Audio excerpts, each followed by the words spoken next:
Tuhan berfirman kepada Musa, "Inilah yang harus menjadi hukum tentang orang yang sakit kusta pada hari pentahirannya. Ia harus dibawa kepada imam, dan imam harus pergi keluar perkemahan. Kalau menurut pemeriksaan imam, penyakit kusta itu telah sembuh daripadanya, maka imam harus memerintahkan supaya bagi orang yang akan ditahirkan itu diambil 2 ekor burung yang hidup dan yang tidak haram, juga kayu aras, kain kirmiji, dan hisop. Imam harus memerintahkan supaya burung yang seekor disembelih di atas belanga tanah berisi air mengalir. Tetapi burung yang masih hidup haruslah diambilnya bersama-sama dengan kayu aras, kain kirmizi, dan hisop. Lalu bersama-sama dengan burung itu, semuanya harus dicelupkannya ke dalam darah burung yang sudah disembelih di atas air mengalir itu. Kemudian ia harus memercik 7 kali kepada orang yang akan ditahirkan dari kusta itu, dan dengan demikian mentahirkan dia. Lalu burung yang hidup itu haruslah dilepaskannya ke padang. Orang yang akan ditahirkan itu haruslah mencuci pakaiannya, mencukur seluruh rambutnya, dan membasuh tubuhnya dengan air, maka ia menjadi tahir. Sesudah itu, ia boleh masuk ke dalam perkemahan, tetapi harus tinggal di luar kemahnya sendiri 7 hari lamanya. Maka pada hari yang ke-7, ia harus mencukur seluruh rambutnya, rambut kepala, janggut, alis, bahkan segala bulunya harus dicukur, pakaiannya dicuci, dan tubuhnya dibasuh dengan air, maka ia menjadi tahir.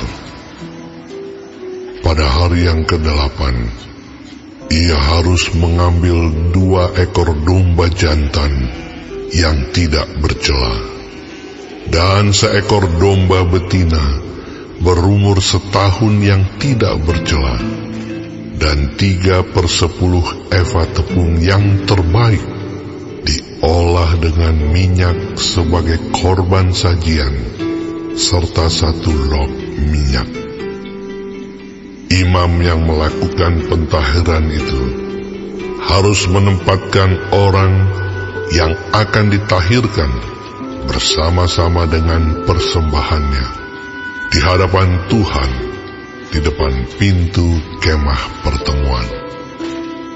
Dan ia harus mengambil domba jantan yang 1 ekor dan mempersembahkannya sebagai tebusan salah bersama-sama dengan minyak yang 1 log itu. Dan ia harus mempersembahkannya sebagai persembahan unjukan di hadapan Tuhan. Domba jantan itu harus disembelihnya di tempat orang menyembelih korban penghapus dosa dan korban bakaran, di tempat kudus, karena korban penebus salah, begitu juga korban penghapus dosa, adalah bagian imam.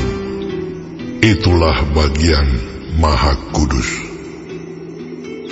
Imam harus mengambil sedikit dari darah tebusan salah itu, dan harus membubuhnya pada cuping telinga kanan dari orang yang akan ditahirkan, dan pada ibu jari tangan kanan, dan pada ibu jari kaki kanannya. Imam harus mengambil sedikit dari minyak yang 1 log itu dan menuangnya ke telapak tangan kiri imam sendiri. Ia harus mencelupkan jari kanannya ke dalam minyak yang di telapak tangan kirinya itu, dan sedikit dari minyak itu haruslah dipercikkannya dengan jarinya 7 kali di hadapan Tuhan. Dari minyak selebihnya, imam harus membubuh sedikit pada cuping telinga kanan orang itu, pada ibu jari tangan kanannya, dan pada ibu jari kaki kanannya, di tempat mana darah tebusan salah dibubuhkan. Dan apa yang tinggal dari minyak itu haruslah dibubuhnya pada kepala orang yang akan ditahirkan.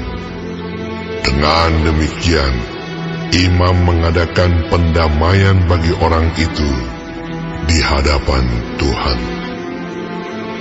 Imam harus mempersembahkan korban penghapus dosa, dan dengan demikian mengadakan pendamaian bagi orang yang akan ditahirkan dari kenajisannya.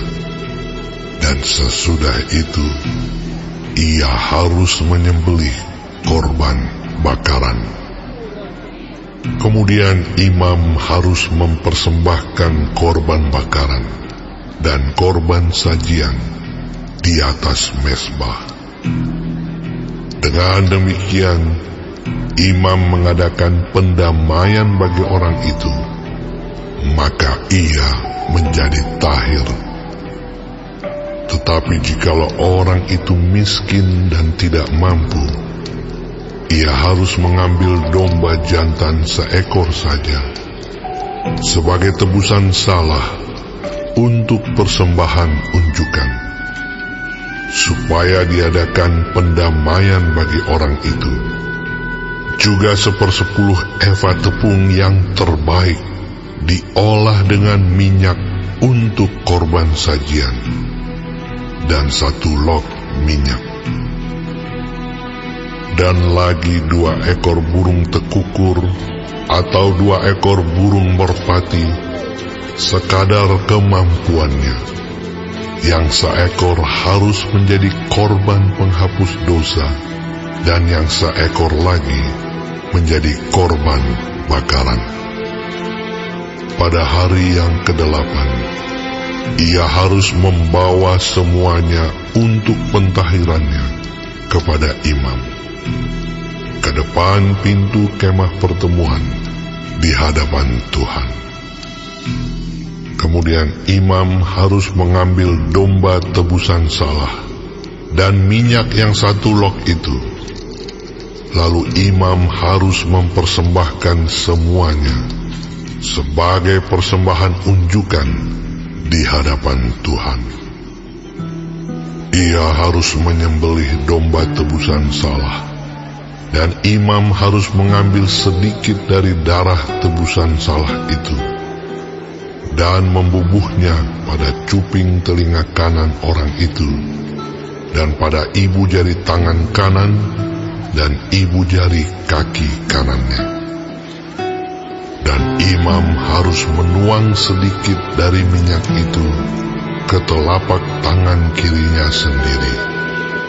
Lalu sedikit dari minyak itu haruslah dipercikkan oleh imam dengan jari kanannya 7 kali di hadapan Tuhan. Kemudian imam harus membubuh sedikit dari minyak itu pada cuping telinga kanan dari orang yang akan ditahirkan, pada ibu jari tangan kanannya, dan pada ibu jari kaki kanannya, di tempat mana dibubuhi darah tebusan salah itu. Dan minyak selebihnya haruslah dibubuhnya pada kepala orang yang akan ditahirkan, supaya diadakan pendamaian bagi orang itu di hadapan Tuhan. Lalu ia harus mempersembahkan seekor dari kedua burung tekukur atau anak burung merpati yang dibawa orang itu sekadar kemampuannya, yang seekor sebagai korban penghapus dosa, dan yang seekor lagi sebagai korban bakaran di samping korban sajian. Dengan demikian, imam mengadakan pendamaian bagi orang yang akan ditahirkan di hadapan Tuhan. Itulah hukum tentang pentahiran seorang yang kena kusta yang tidak mampu. Tuhan berfirman kepada Musa dan Harun, apabila kamu masuk ke tanah Kanaan yang akan kuberikan kepadamu menjadi milikmu, dan aku mendatangkan tanda kusta di sebuah rumah di negeri milikmu itu, maka pemilik rumah itu harus datang memberitahukannya kepada imam. Ada kelihatan seperti tanda kusta di rumahku. Maka imam harus memerintahkan supaya rumah itu dikosongkan. Sebelum ia datang memeriksa tanda kusta itu, supaya jangan menjadi najis segala yang ada di dalam rumah itu. Dan sesudah itu, barulah imam datang untuk memeriksanya. Kalau menurut pemeriksaannya, tanda pada dinding rumah itu merupakan lekuk-lekuk yang kehijau-hijauan atau kemerah-merahan warnanya, yang kelihatan lebih dalam dari permukaan dinding itu. Imam harus keluar dari rumah itu, lalu berdiri di depan pintu rumah dan menutup rumah itu 7 hari lamanya. Pada hari yang ke-7, imam harus datang kembali. Kalau menurut pemeriksaannya, tanda kusta itu meluas pada dinding rumah, maka imam harus memerintahkan supaya orang mengungkit batu-batu yang kena tanda itu dan membuangnya keluar kota ke suatu tempat yang najis. Dan ia harus mengikis rumah itu sebelah dalam berkeliling, dan kikisan lepa itu haruslah ditumpahkan keluar kota ke suatu tempat yang najis. Dan orang harus mengambil batu-batu lain, lalu memasangnya sebagai pengganti batu-batu tadi, dan harus mengambil lepa lain dan melepa rumah itu. Tetapi jikalau tanda itu timbul lagi di dalam rumah itu, sesudah batu-batunya diungkit dan sesudah rumah itu dikikis, bahkan sesudah dilepa lagi, dan kalau imam datang dan menurut pemeriksaannya tanda itu meluas di dalam rumah, maka kusta ganaslah yang di dalam rumah itu, dan rumah itu najis. Rumah itu haruslah dirombak, yakni batunya, kayunya, dan segala lepa rumah itu, lalu dibawa semuanya keluar kota ke suatu tempat yang najis. Dan orang yang masuk ke dalam rumah itu selama rumah itu ditutup menjadi najis sampai matahari terbenam. Dan orang yang tidur di dalam rumah itu haruslah mencuci pakaiannya.